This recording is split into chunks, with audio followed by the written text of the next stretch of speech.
Want to shop Walmart Black Friday deals first? Walmart Plus members get early access to our hottest deals. Join now and get 50% off a 1-year annual membership. Shop Black Friday deals first with Walmart Plus. See terms at walmartplus.com. Move your career further, faster in just 2 days with a Harvard Professional and Executive Development Program. Advance your leadership skills, craft smarter business strategies, build your network, and transform how you work and think to keep your career moving forward. You'll earn a certificate and can add Harvard to your resume with Harvard Professional and Executive Development. Learn more at professional.dce.harvard.edu/Spotify. Okay, I have to tell you, I was just looking on eBay where I go for all kinds of things I love, and there it was. That hologram trading card. One of the rarest, the last one I needed for my set. Shiny like the designer handbag of my dreams. One of a kind. eBay had it, and now everyone's asking, ooh, where'd you get your windshield wipers? eBay has all the parts that fit my car. No more annoying, just beautiful. Whatever you love, find it on eBay. eBay. Things people love.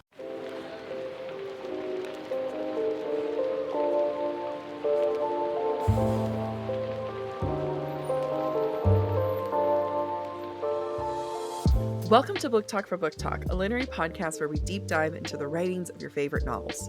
This summer, we are hosting our Romantasy Edition of a book club while we prepare for our 15-part literary analysis of Sarah J. Maas's A House in Sky and Breath. This is Jac. And I'm Amy, and each week we'll discuss one book from our Summer Book Club roster. By using our literary background, we'll provide our first blush analysis of each book, as well as discuss listener thoughts. This week, we are discussing The Cruel Prince by Holly Black. I am very interested to hear what you have to say, Jac. Now, remind me, you had already read the series before we selected this? I read this series forever ago, when it all first came out. Right. I think the first book came out like January 2018. Yeah, I think that's right, because I think The Queen of Nothing came out in 2019. Yeah, that's right. So I hadn't read these books, and so I listened to the first book in preparation for this, and then I was like, I think I got time. I'm going to listen to the entire series. So I listened to the entire series while I had the flu. That's funny because afterwards I was like, God, I want to reread. I want to listen to the rest of the series. So this is an interesting one because I definitely want to get your thoughts. It was forever ago that I read it. The first book, it took me, I'd say 4 tries before I was into it. Oh, interesting. I could not get into it to save my life, and it was just really hard. And eventually, once I got into it, I was like, yeah, it's fine. And it was never a top book for me. It was never something that I was super interested in. It was just people would recommend it. I'm like, it's YA, it's fine. Totally different attitude reading it now. I am obsessed. Yeah. And I think it's because of how gray everyone is.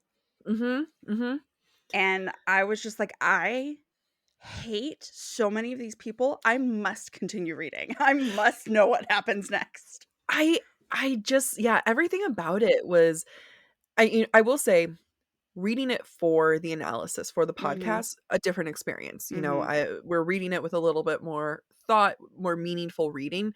And it was such a different vibe than the first time when I was taking it in. Now, I want to set the scene for what the timeline was of this, right? So the book came out January 2018. I think it's important to say January 2018 because we know that it takes a year. Once it's been submitted, it takes roughly a year for things to be published. So that means it was done January 2017, probably 2016. Yeah. And the reason why, and that's really important to note, is because I think you can tell it's a product of the time, and it's a weird transition between YA and new adult. Yeah. And it's YA, but God, I wish it wasn't. Yeah, and I'm gonna suggest Holly Black would have been willing to go all the way. She's very firmly in the camp of YA. That is her brand. But that's because she was writing she has been. She's has a very long career and started in a time of YA Yeah. when Yeah. YA was the only way to publish these kinds of books. Mm-hmm. So I agree with you. I think a lot of our listeners also listed that of like, where's the spice?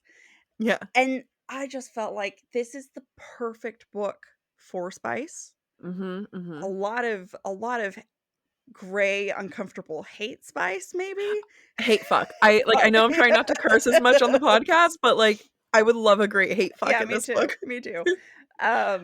However, I think, she also has a very loyal fan base that is, Yeah. is also only accustomed to the YA. And Mm-hmm. as you said, if it was written in 2016 to be published by the start of 2018, I don't think we have Mist and Fury at that point. We don't. No. There, Throne of this Glass was still considered YA at that point. rightly so. It wasn't like it was super like it wasn't. It was a lot of fade to black. Yeah, but I mean now Throne of Glass is not considered YA. Now it's like That's because of fair, just the mature themes. right? It's like a weird bridge crossover between Mm, themes. And I'm gonna list like Hunger Games as kind of being the start of that. Like we're starting to think a little critically kind of a thing where mm-hmm. Hunger Games wasn't just like a, here's a weird dystopian. It was like, here's a weird dystopian, but like now I'm gonna feel uncomfortable reading this. And Yeah. it's the same way with Holly Black, where God, the themes are so mature with this one. Mm-hmm. It's just like Mm-hmm. what like you're saying that it's all gray. We have not had a truly gray heroine lead, Mm-hmm. male lead, Mm-hmm. plot line, Mm-hmm. everything. I cannot tell you the last time I have read a book that it was genuinely gray. Yeah, I agree. And I think that's what's so fascinating to me about this book is how much you root for characters Yeah. despite their greatness, Yeah. and yet hate other characters for their greatness because you're Mhm. loyal to a specific character.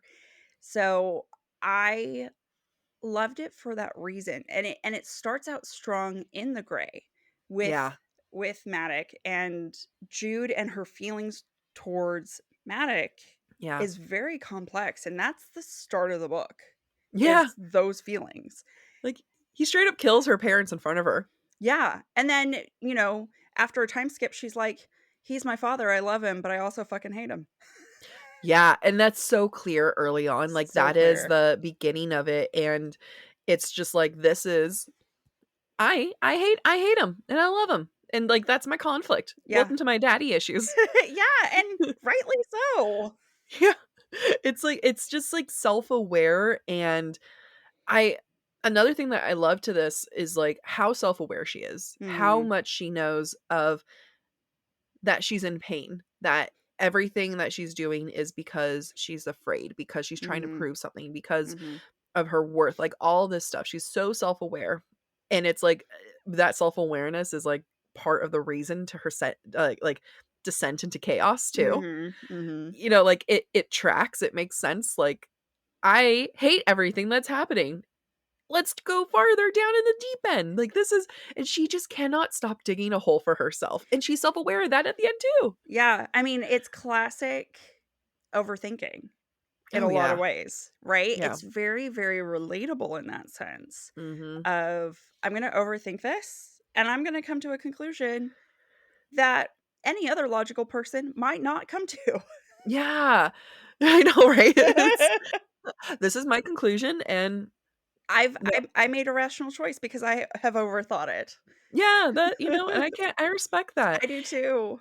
Let's get into Jude as a character, Mm, because oh my god, I love how complicated and messy she is. I do too. What I found interesting for me, because I had a hard time remembering what age she was. 17, having to like repeat that over in my head. Oh, I see. I didn't even remember that. I thought I was like hoping she was 23, but then settling on 19. But she's 17. Yeah. In Okay, the first book, like, I'm sure she's like 18 by 18. the rest. So I forgot where I was going to start, but Jude as a main character starts out her conflict with her father, Maddox, is reasonable. Yeah. Reasonable. And she's just trying to stay alive and make the best of the home that she has. Yep. And she doesn't aspire to be a human because that's not her home anymore. And I respect it, having grown up in a foreign country and being like, America's not, I know I'm American, but America doesn't really feel like my home. I get that. Yeah. I get it. So she starts out very reasonable. Everything about Jude makes sense. Like, she's being denied by her father the things that she wants. And a once in a lifetime opportunity opens up to herself, and she's like, yeah, I'm going to take it, because that's what 17-year-olds do. They don't think. Yeah, they don't think, but also, like, it was also this, I mean, it's not the smart move, but, like, it's kind of the smart move It's where so it's like, smart. yeah, like, of course you're going to want to be the it's a promotion, it's a job opportunity, like, and a top job opportunity as the spy of the king, of the prince, the soon-to-be king. Like, you know, even if she was 20 something, I'd be like, yeah, go for it. I don't think that's a bad job. Oh yeah. I would have done it at 23 as well. Hell yeah. Do it now. I would do it now too. Why not? Like, does it have dental? Like, does it have vision? Because I'll do it. I've done worse for less. Yeah, that's true. It's I've true. had shittier jobs. Worked in frozen yogurt. So I really understood and appreciated her progression, and appreciated that she was digging herself a hole, knew she was doing it. But you're a rebellious teenager. Of course, this is what you're going to do. It all made sense to me. Yeah. And she was just so hyper focused on her goal. And the goal being get ahead, be a spy, have power, become stronger. That was always the goal. And those goals had consequences. And then it was a matter of survive. How do I take care of everything? And her arc really goes from keep looking after herself and trying to be like, you know, what can I do to get ahead, to then being like, oh shit, I have so many key players now. Like, oh no, I have all these things. What do I do with it? And then making the choices where it's best for Oak, not her, and her power play.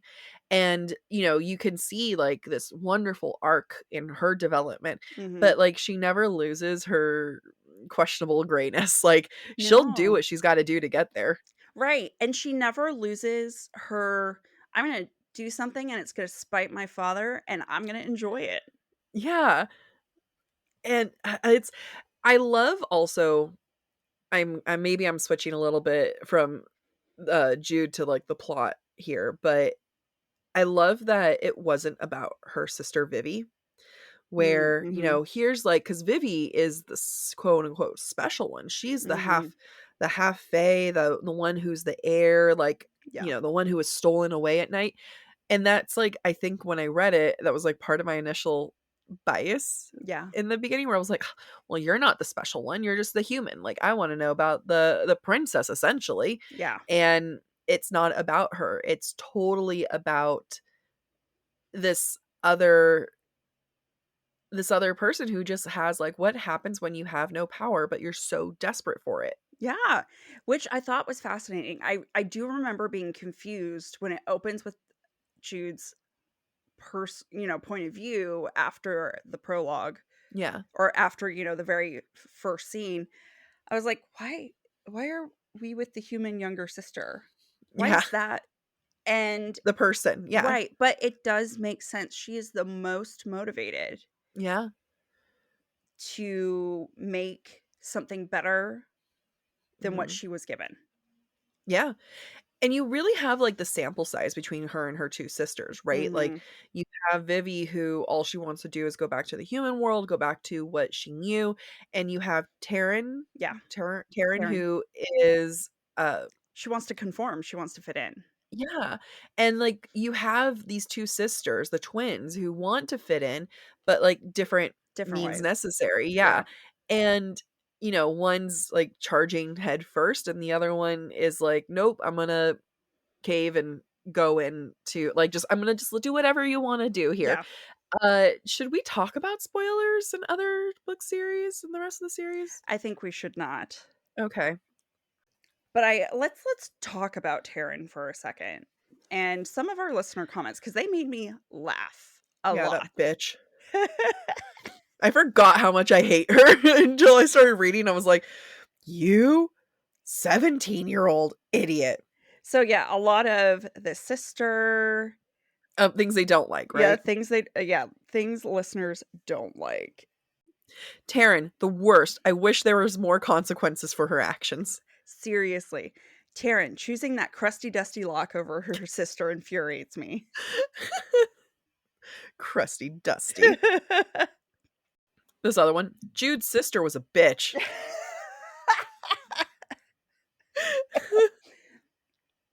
She is unlikable, and she is consistently unlikable. Mm-hmm. Even throughout the entire series. And I have to hand it to Jude for recognizing her sister as a product of their circumstance. Yeah. And being angry with her, but at the same time being like, she's my sister and I love her. It makes sense because you see how she still loves Matic. Yeah. Despite him killing her biological parents.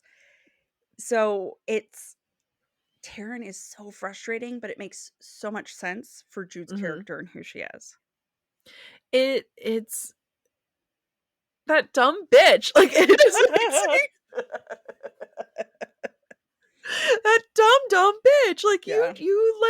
you let this man, like, child, come in and be like, if you love me, you're gonna let me flirt with your sister and kiss her and do all these things with her, and you can't say anything because now you're showing me you love me. And like, it makes sense because Maddox.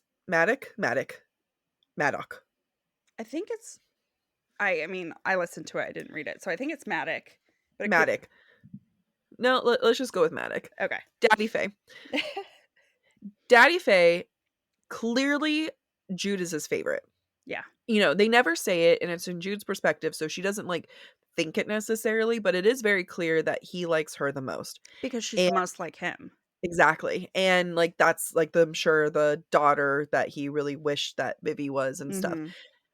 It makes sense then that in Taryn's mind, love is someone who shows favor to Jude. Oh, interesting. What a great concept. Yeah. I was right? about to correct you and be like, you mean Locke? And I was like, no, the act of love is to favor the twin sister. Because that's like what happens with Locke, right? Yeah. Is that here's someone who's like, oh, you love me? I'm going to go dote on your sister. Well, of course she's ready for that. That's what her father does in her mind. Right. And who was the winner in both of those relationships? Taryn. Taryn won Maddox's affection. Taryn won Locke's affection because she was constant. Does Taryn win Maddox's affection? Yeah, by the end. Of which book? I apologize. That's a little bit of a spoiler. The Queen of Nothing.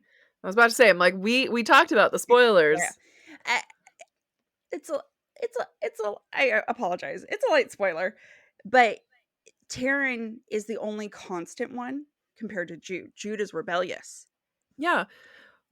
Whereas Taryn is willing to conform, and she wins in those relationships. And part of her motivation is to get the people who would approve of Jude to approve of her. Right. Like, that's part of the goal. And because, like, Jude doesn't have to work to fit in. The fact that she's ruthless and trying to fit in makes her automatically fit in. Yeah. Versus Taryn, who is so desperate to fit in that she's pliable, that she'll go along with whatever someone says. That's not fitting in. That's just like being a doormat and waiting, like being like trying to let someone accept you, and you're just willing to do anything that they say. Yeah. I think that's like other resistance because she doesn't have it in her to be like Jude, because Jude at heart is truly one of the Fae. Oh, absolutely.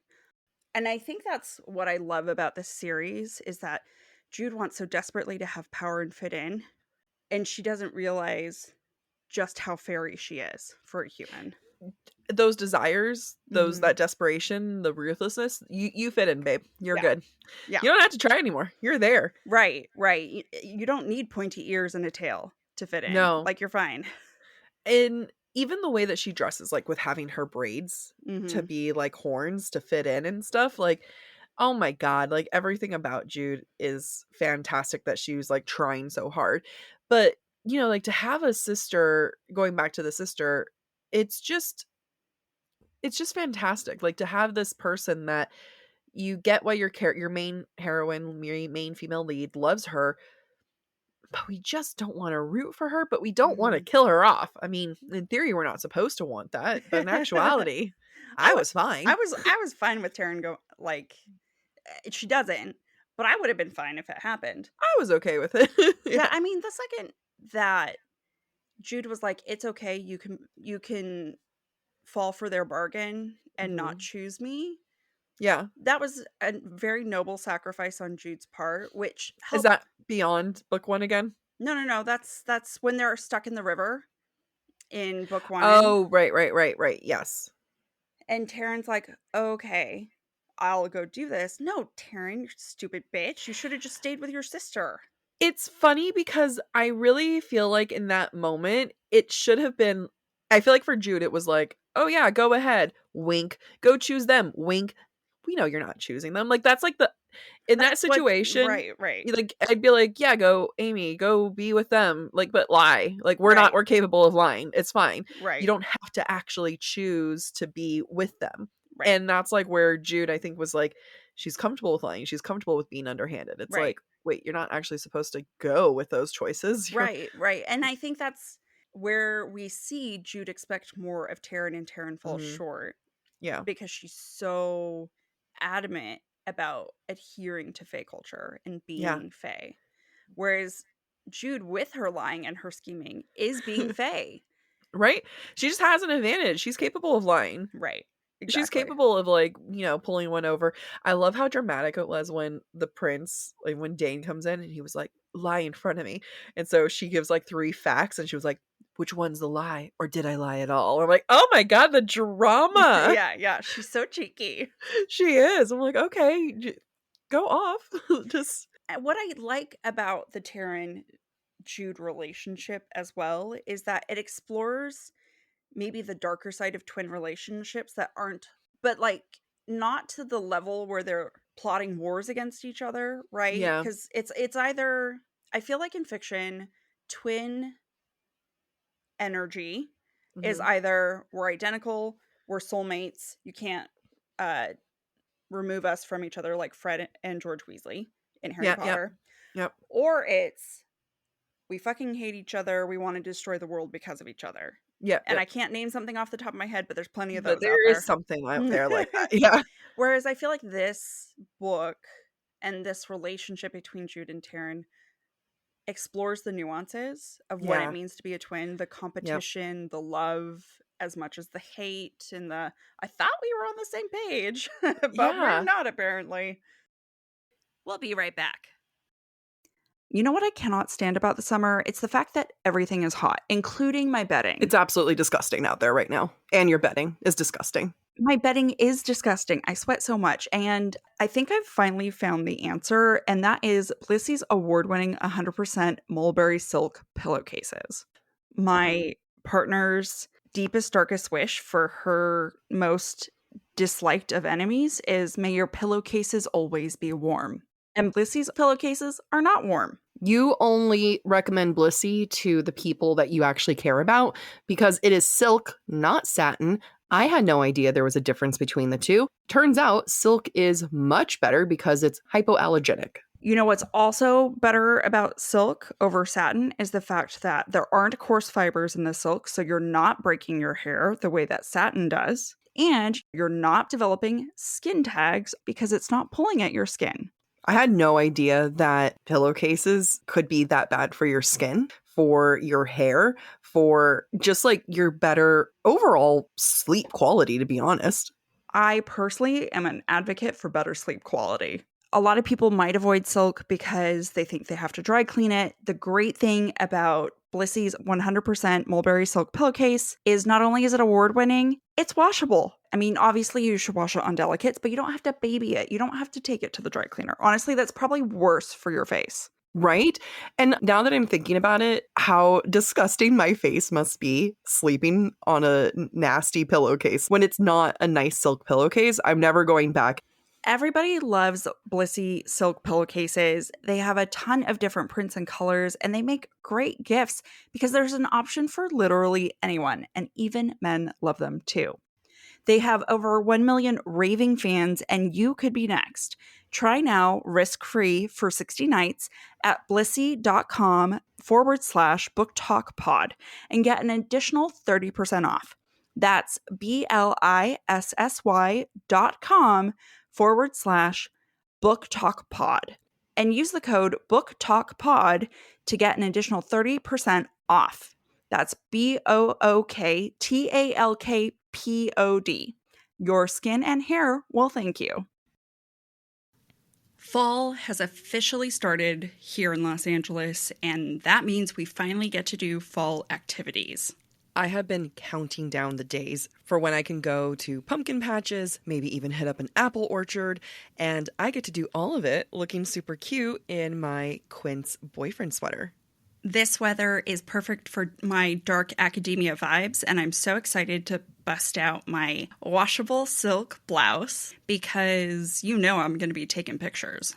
Quince is known for their Mongolian cashmere sweaters from $50. And that's not all. Quince has so many other amazing things on their website. All of those items are priced 50 to 80% less than similar brands. That includes leather jackets, cotton cardigans, soft denim. Like my entire fall wardrobe is genuinely turning into Quince wardrobe. By partnering directly with top factories and cutting out the cost of the middleman, we get savings as the customer. One of my favorite parts about Quince is the fact that they only work with factories that use safe, ethical, and responsible manufacturing practices. And they still manage to get premium fabrics and finishes for that, luxury feeling for every item that they have. Get cozy in Quince's high-quality wardrobe essentials. Go to quince.com/booktalk for free shipping on your order and 365-day returns. That's Quince, QUINCE.com/booktalk, BOOKTALK, to get free shipping and 365-day returns. That's quince.com/booktalk. Move your career further, faster in just 2 days with a Harvard Professional and Executive Development Program. Advance your leadership skills, craft smarter business strategies, build your network, and transform how you work and think to keep your career moving forward. You'll earn a certificate and can add Harvard to your resume with Harvard Professional and Executive Development. Learn more at professional.dce.harvard.edu/Spotify. This episode is brought to you by Allstate. Some people just know they could save hundreds on car insurance by checking Allstate first. Like to check the date of the big game first before you accidentally buy tickets on your 20th wedding anniversary and have to spend the next 20 years of your marriage making up for it. Yeah, checking first is smart. So check Allstate first for a quote that could save you hundreds. You're in good hands with Allstate. Savings vary. Terms apply. Allstate Fire and Casualty Insurance Company and Affiliates. Northbrook, Illinois. There's something that I didn't really like from the first time I read it to now where I can appreciate it. This isn't a love story. Not yet. Mm-hmm. This is a story about a sister betraying another sister. This is a story about a young woman who wants power. The love story here is between the two twins and, of Jude loving herself, which, we're not there. Well, and Jude's love for her father. Yeah. Right. She's always questioned her love for her father, but now that she understands his plotting, now that she understands his desire for power when he's already powerful, brings her love for him even more into question. Yeah. And because I knew the twist, right? Going into this, I remembered that Manik was actually working with the other prince and that, he wasn't actually supporting Dane. but there was never a moment when she went to go work for Dane. There was never a moment to be like, I am on the same side as my father now.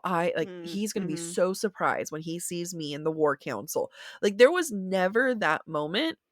And rather than saying that's like a missed opportunity, I feel like that's Jude understanding that even on the same side, her and Matic will never be on the same side. Right. I completely agree with you.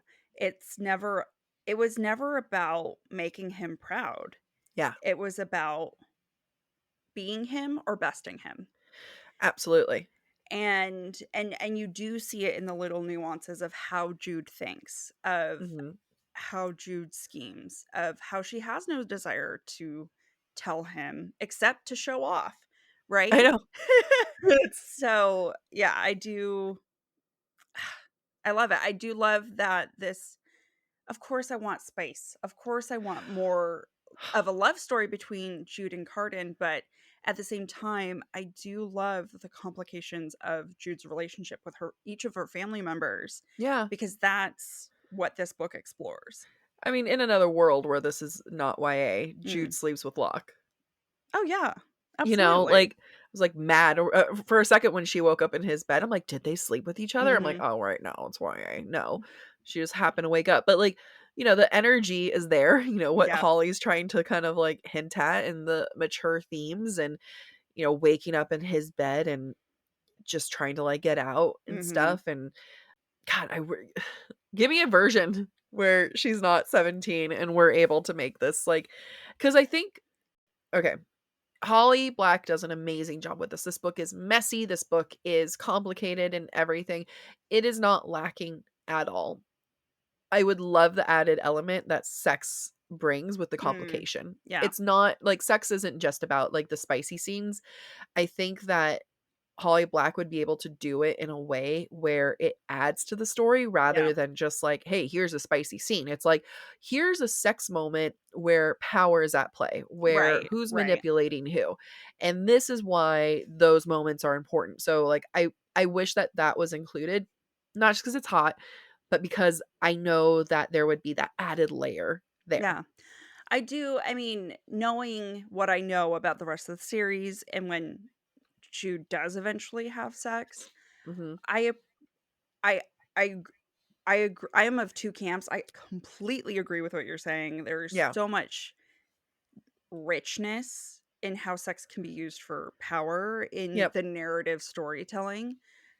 And I would love to see a version like that. I also do appreciate that in this series, sex is reserved for moments of purity. Yeah. Because to what I now I'm questioning myself, like, would I love Jude more or would I question her more if she used sex for power? Because she would be the one to use sex against someone. She does use sex for power, right? In a way, you know, she straddles Cardan, she kisses him, she gets like, there's that moment, and that is whether they had sex or not, it's still implied, and she is using sex for power. Right. The only thing that's holding her back is the fact that she hasn't had sex. Right. Yeah, and this true. is YA. You know, yeah, like it's true. It's true. And I do love those moments when she uses it against Cardan. I do. And I think like there's ways, you know, like there's ways to show the purity and the honesty and the honest moments. And then there's ways to show these, you know, the using, the manipulation. You can have the different types of sex, you know, and vibes that are happening. But yeah, I just like, Holly, give me those scenes, please. Holly, do you have a Patreon? I'll pay to be your patron and you just write this. Rewrite this book. You don't have to rewrite it. Add the scenes. Yeah. Let's talk about Cardan, because there's lots of nuance to Cardan and how people feel about Cardan. I want to point out, normally we save the romantic lead towards the end because we kind of like, okay, guys, let's build up to it. The fact that we're willing to discuss him now shows that he's not the point of this book.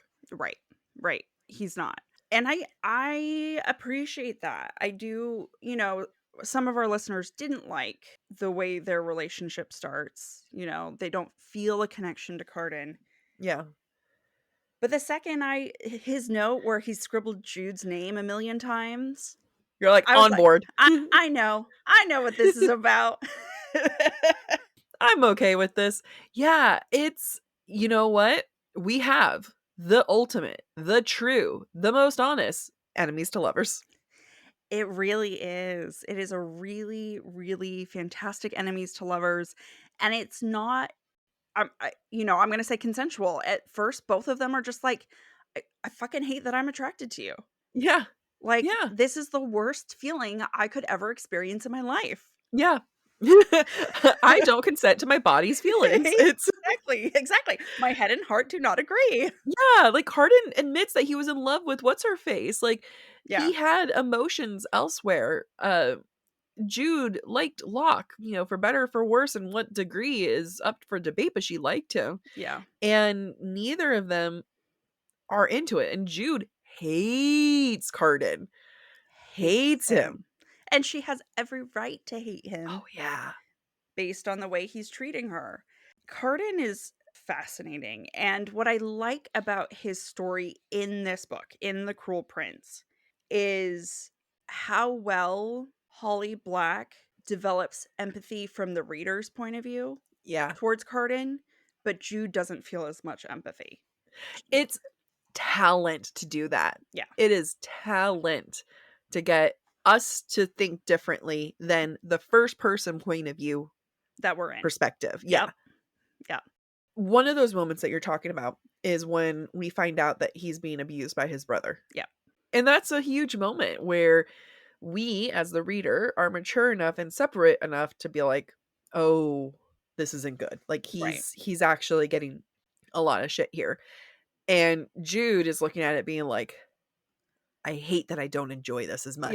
Yeah. Like, I want to enjoy this, but I'm not capable of it. And that makes me mad. Yeah. Like, she resents her own morality there. Right. And that, even of itself, her morality, she tries so hard to not have human morals and have human emotions about things. Yeah. And she dives deep in that direction in this series. And speaking to the series as a whole, I love watching her journey back from that. Yeah. But with Jude trying so hard to like not address her morality and trying to look past that, here's her enemy, the Carden, who she absolutely hates, who has one of the biggest moral codes, and he doesn't kill people, and he's proud of the fact that he's not a killer. Right. Like, right. You know, he's cruel. I'm not pretending like he was like a good guy the whole time, but like, here is one thing where Jude kills 2 people in this book. The second person, I didn't even realize it was a person. I thought it was a bird at first, and then I was like, oh damn, you killed another person. Yeah.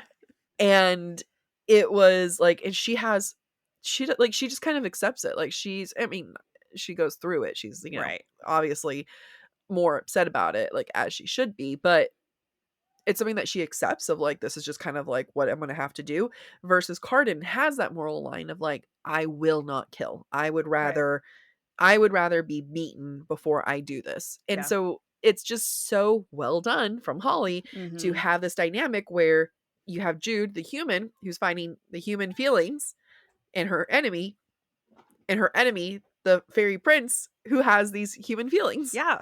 And it's alluded to in this book that he potentially helps save the human servants like when he can in his brother's home. Because he says that he wants all of the servants. He wants the house, and he wants every servant. Right. And part of the house. And the guards are like, please bring this human servant back with you. Yeah. Or tell Prince Carden to bring you back. Yeah. When Jude is pretending to be one of the servants. Yeah. Yeah. It's so well done because he does do despicable things. He does do things to make us dislike him and to validate Jude's feelings towards him. Yep. But we also see that there are layers in a way that Jude doesn't have layers. He has a moral code, that I would argue Jude does not. Yeah. You know, he, despite his friends being assholes, he thought Jude was the one who stole Valerian when it was actually her sister. So Mhm. he went and kicked sand over her food because it's like, hey, like, I want you to know, Amy, I would do more than kick sand in someone's food for you. Like, I would, you know, you say when, I'll roll up. It's talk about something I'm not worried for you, but if for whatever reason, you know. And I like, he's doing that he's being a good friend. He's doing what he's trying to support his friend. And then when he finds out that it wasn't Jude and it was Taryn, he confronts Taryn and tells her, like, you suck. Yeah. We attacked your sister because of this. And now your sister's coming after me and I can't back down because of optics. Yeah. Yeah. Yeah. It's so good. It's so nuanced. Let's read some of the comments that people did not like about him. I saw one that they did not like that it started off as a bully romance. Yeah, there's a lot of people who didn't like the bully romance aspect of this. I understand that. Bully romance isn't for everyone. It's Jack says with a smile. A little wink, like, that's make me wish I could go read a bully romance. It's hard for me to say that this is a bully romance. Mm-hmm. We know that he's bullying her for a reason. Yeah. And he's a bully. Obviously he's an asshole. He's totally a bully. He's not like a good guy in any way, shape, or form. However, like, there is a quote unquote reason that he's doing it, you know, trying to like defend his friend, and then he just won't back down. And then at the same time, like, I don't think he's like trying to romance her either. Like, he's attracted to her and hates it, but I don't think he's like, I'm going to kick you because I like you. Mm-hmm. It's like, I'm going to kick you because I'm attracted to you and I hate myself and I hate that you have a father that loves you. Like, there's just so much more to it than just the attraction. Yeah, and it's not like they're in a relationship by the end of this book. Oh yeah, no. I feel like, just like some of the books we've read for book club weren't true enemies to lovers, I don't feel like this is a classic bully romance. It doesn't necessarily fit the trope the way that some other bully romances that Jack has read do. I need to go find. I'll send it to you sometime. Now, do we not like bullies? Yeah, and Carden is a bully intentionally for us to not like him. Yeah. And then Holly Black does the work to make us feel empathy for him. Yep. And Jude's feelings around this are very complicated, and they're very complicated for a long time. And like we were saying earlier, any physicality or intimacy that she has with him is about power. Yep. It is not a healthy relationship to start. Yeah. And so if anybody's bullying anybody, Jude is bullying Carden just as much. And if you read the second book, The Wicked King, it is hardcore. Like, it is constant for both of them. Yeah, and even where I don't want to pretend like Jude isn't a victim. Like, she is being targeted by Carden. That is an absolute. I would not call Jude a victim either, because she wants to go after him just as hard. Like, she wants to bully him. She wants to go and treat him like shit. Now, again, all for good reason, all because he started it. Like, if he did not have this attitude with her, she wouldn't have that attitude back. However, would she not have that attitude back? Like, she is walking around with a massive human chip on her shoulder there. Yeah. And she's going to find fault everywhere. Now, this does not undermine the fact that she does find, like, there are serious issues, and does not undermine any of those things. Two things can be true at once. She could be targeted. She could be absolutely harassed and bullied. And Jude can also have that chip on her shoulder and also seek it in ways too. Right. I mean, look at, I forget the friend's name that she ends up killing. Jude's friend. Oh. Or Carden's friend. Okay, I was like, she kills her friend. Varian. Is it Varian? Something. It begins with a V. We know not to trust me. Do you mind if I look it up really fast? Yeah, we don't trust me. I was like, Varian is Amren's lover in Court of Thorns and Roses. Valaris. Oh, you're right. Valerian. You said Valerian earlier. Hell yeah. Varian and Valaris. Valerian. Valerian. Like valerian root. It's a plant. Or a combo. So Jude is picked on by Valerian a lot. Oh yeah. But picked on attempted murder. Attempted murder. But she kills him. Like, yeah. As much as she is a victim, she doesn't hold back. Mm-mm. Yeah, it's not like I'm a victim, I'm so sad. It's I'm a victim and I killed you and I buried you. Like, yeah. It's great. I love it. I love it. I'm proud of her. I am too. You do good job, sweetie. You go kill that person. Another thing people didn't like about Cardan is his tail. I was about to mention the tail too. I was pulling up the comment. They're like, why? I mean, like, why are we not? Yeah. He has a fairy. Fairies, I mean, some of them have green skin. Some of them, have goblin horns noses and horns. Yeah. He happens to have a tail. It's cute. I don't know that I would say it's cute. I hate the idea of a tail coming out of his spine near his butt. Like that doesn't sound attractive. How much control does he have over this tail? He's able to wrap it around her leg in future books. So what else do you think he can wrap it around? No, please stop. No, too many appendages, too many limbs now. It's because you didn't read the Kraken. That's fair, but I am also lesbian. I don't too many pointy things. It's coming left and right. I don't want get these phallic things away from me. Really. That's funny. People don't like the tail, but it's also kind of the joke, at the beginning, where it's like, he has a tail. So and so said he has a tail. Right. And then he has a tail. Yeah, he does have a tail. And then he and then at one point when Jude's interrogating him and he's like, "Don't you want to see my tail?" Well, I couldn't tell if he was self-conscious about his tail because he hides it. Yeah. Or if it's just it's his special trick to charm women. Who would it charm other than me? I'm sure there are other fairies out there. Yeah, right. Other women in this world. True. It's just think about how great it would be when you're too lazy to reach and grab something. Yeah, that's fair. Kind of lift one cheek, let it. Well, I was assuming you're laying on your belly. It can reach for the remote for you.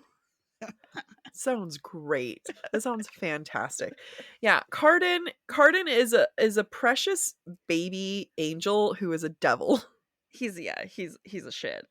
He's a shit, but he's a shit that is just so complicated and is so, his own abuse and the things that he goes through and what it means to him and the fact that he does hate Jude for the love that she gets from Matic. There's layers. That's the thing. All of Holly's characters have layers. Yeah, many, many layers. And I would say for Cardan, we don't get to explore those later layers until later books. But we get such a good preview here. Yeah, it's a really, really good preview. And I think that if you aren't hooked by those layers, then maybe Holly Black's storytelling is just not for you. And that's okay. Yeah. I really enjoyed the complexity of each of these characters that we interact with.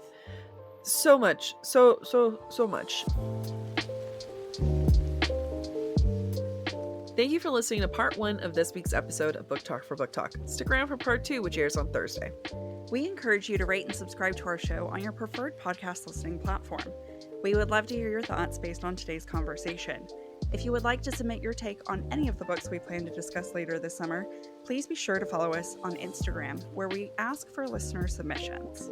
If you're enjoying the podcast, please visit our website, booktalkforbooktalk.com, to view our latest merch and learn about supporting the show through Patreon, Ko-Fi, or Venmo. You can also follow us on TikTok or Instagram at the handle BookTalk for Book Talk. Bye.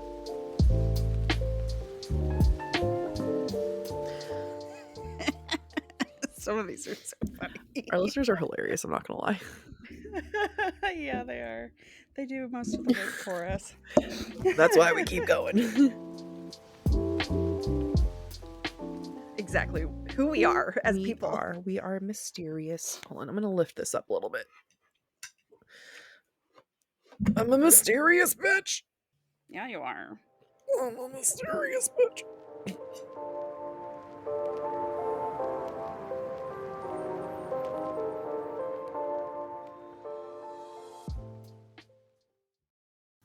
Fall has officially started here in Los Angeles, and that means we finally get to do fall activities.